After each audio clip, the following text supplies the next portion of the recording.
Ելենա Արշակյանի «Մարիա» սերիալի նկարահանումները կարծեք թե ավարտվել են, այս մասին են վկայում հեռուստասերիալում նկարահանվող դերասանների սոցիալական ցանցի էջերը։ Նրանք այլևս չեն հրապարակում տեսանյութեր ու լուսանկարներ նկարահանման հրապարակից և կարծեք թե շատերն արդեն այլ նախագծերում են ընդգրկված։ Հեռուստասերիալը հավանաբար մոտենում է ավարտին, բայց ավարտը միևնույն է լինելու է ինտրիգային ու հետաքրքիր, քանի որ Մարիայի համար շատ հետաքրքիր բացահայտումներ են սպասվում։ Մարիան ամեն ինչ անում է, որպեսզի բացահայտի Ռաֆի կատարածն ու օգնի Դավիթին, սակայն ամեն անգամ նա իր համար նոր պրոբլեմներ է ստեղծում և ոչ միայն իր, այլ նաև շրջապատի համար, քանի որ ամեն անգամ նա իր գլխին փորձանք բերելով իր հետ տանում է նաև ընտանիքի անդամներին, հարազատներին ու սիրելի տղամարդուն։ Ռաֆն էլ շատ խորամանկ կերպար է և ամեն ինչ անում է, որպեսզի ամեն ինչից անվնաս ու առանց հետքերի դուրս գա։ Վերջին շրջանում Մարիայի կյանքում կարծեք թե ամեն ինչ գլխի վայր է շուռ եկել, նույնիսկ Աբուլը հասկացել ու զգացել է այդ ամենն ու նա խորհուրդ է տալիս, որպեսզի Մարիան ուղղակի խոսի, ասի թե ինչ է կատարվում իր հետ, չէ որ նա ավելի վաղ նրանց ասում էր, որ պետք է խոսեն ու բացատրվեն, սակայն Մարիան փակվել է իր ներսում ու թույլ չի տալիս, որպեսզի որևէ մեկը նրան օգնի։ Ռուբենն արդեն անհանգստանում է Մարիայի առողջական վիճակի համար, քանի որ հասկանում է, որ Մարիայի հետ ինչ-որ բան կատարվում է, նույնիսկ նա զենքը վերցրել ու առանց ասելու գնացել է։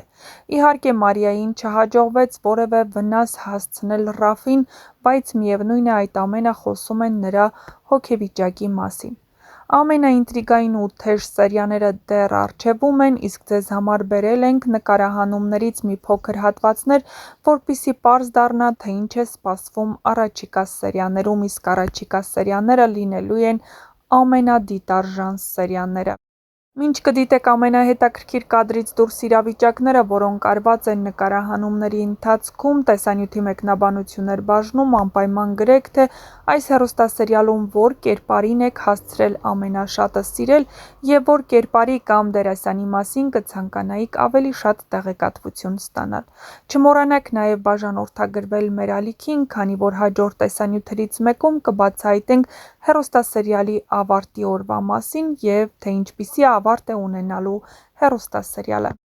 Դե ինչ, մաղթում ենք ձեզ բարի դիտում ու սպասում ձեր մեկնաբանություններին տեսանյութի ներքևի մասում,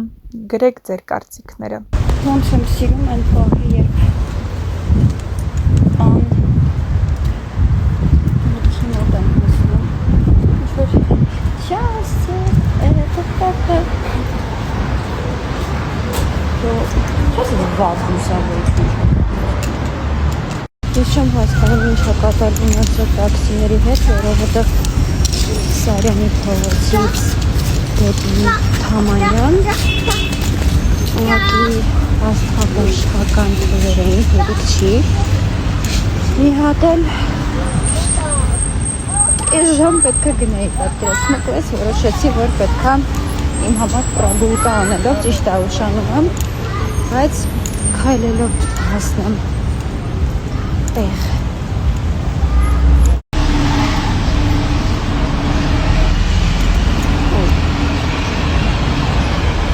Մտել եմ տուն, որ դիրքով պարկել եմ, այդ դիրքով էլ մնացել եմ մինչև հիմա։ Չեմ ասի, որ ես այսօր ֆիզիկական ինչ-որ ծանր աշխատանք եմ կատարել կամ ինչ-որ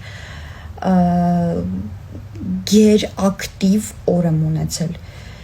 բայց այնց տպավորություն է, որ 14-րդ հարկից առանց վերելակի ես դաշնամուր եմ իջացրել։ Ժողովուրդ, խնդրում եմ, մեկդ ինձ օգնեք, ոնց վերադարձնեմ իմ էներգիան, ոնց վերադարձնեմ իմ ակտիվությունը, ոնց մի քիչ ռելաքս լինեմ, բայց չքնեմ։ Ես չեմ կարա քնեմ, այս գլխին լիքը գործ կա կուտակված, լիքը պատասխանատվություն կա իմ վրա, ես եթե քնեցի ես չանեմ, ով պիտի անի, կասեք։ Օգնեք։ Բարի լույս բոլորին, ես արթնացել եմ գլխացավով ու ժամուկեսից 10 եմ, չնայած աչքերս ուրացությունն են ասպանում, որ ֆիլտրը նույնիսկ չի օգնում։ Ինչ եմ գլխացավով արթնացել, չգիտեմ։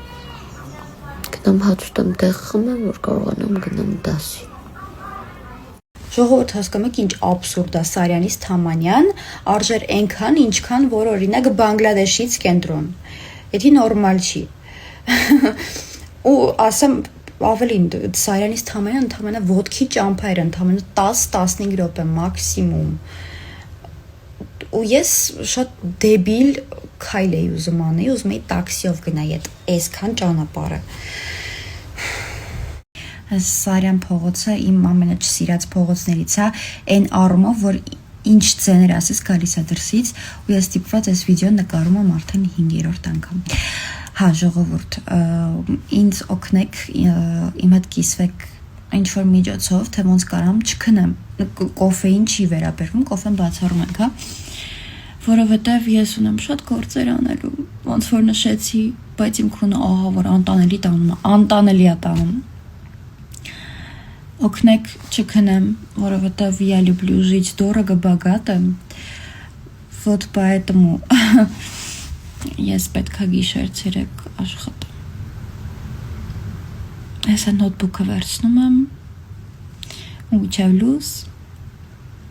գնաց։ Նոր վիդեո նկարեցի ու այդ ջնջվեց։ Ուզում ասեմ, թե ինչի համար եմ ես գալիս թենիսի։ Առաջին հերթին թենիսի իմ մանկության երազանքներից մեկն է, իսկ իմ մանկության երազանքներից մեկը թենիսն է, մյուսը բոքսը։ Բոքս երբեմ գնալու։ Երկրորդ հերթին թենիսը ճկունության ու արագության համար է, իսկ ես շատ եմ ուզում մի քիչ ավելի ճկուն ու ավելի արագ դառնամ, որովհետև վերջերս զգացել եմ դախացել եմ։ Երրորդը ամենակարևորը ես թենիսի գալիս եմ, որովհետև սպորտզալի ժամանակ եւ հավես չունեմ, իսկ թենիսը նույն ֆունկցիան է կատարում ավելի հավես կերպով, մնում ենք ֆորմի մեջ, աղջիկներ ջան, ձիգ եւ սլացիկ։ Մեկ էլ մեջքի համար ասում են շատ լավ է, իսկ ես եթե կհիշեք անցած տարի ողնաշարի հետ խնդիրներ եմ ունեցել, մի քանի ող էի կոտրել ու միշտ ցավում էր մեջքս, իսկ սա ինձ օգուտ է, բայց նաեւ ընկերերից իմացա, որ իմ ասիգմատիզմի համար էլ է շատ լավ թենիս այնպես որ սպաշնի պլյուսը։ Մի քիչ առաջ էֆիր էի մտել ու էֆիրով խաչապուրի էի պատրաստում։ Հիմա ես մի ամանը տանում եմ սալոն աղջիկներիս։ Մի սենց աման դրել եմ տանում եմ քուրիկիս, հեսա քուրիկս թորին տնա։ Մի ամանը սենց թողել եմ տանը պապայս։ Всё։ Երեխեք այսօր լիք կոմպլիմենտ եմ ստացել։ Ես շատ տնորար աղջիկ եմ։ Կապ չունի որ հասարակ խաչապուրի եմ պատրաստել։ Շատ տնորար աղջիկ եմ եղավ։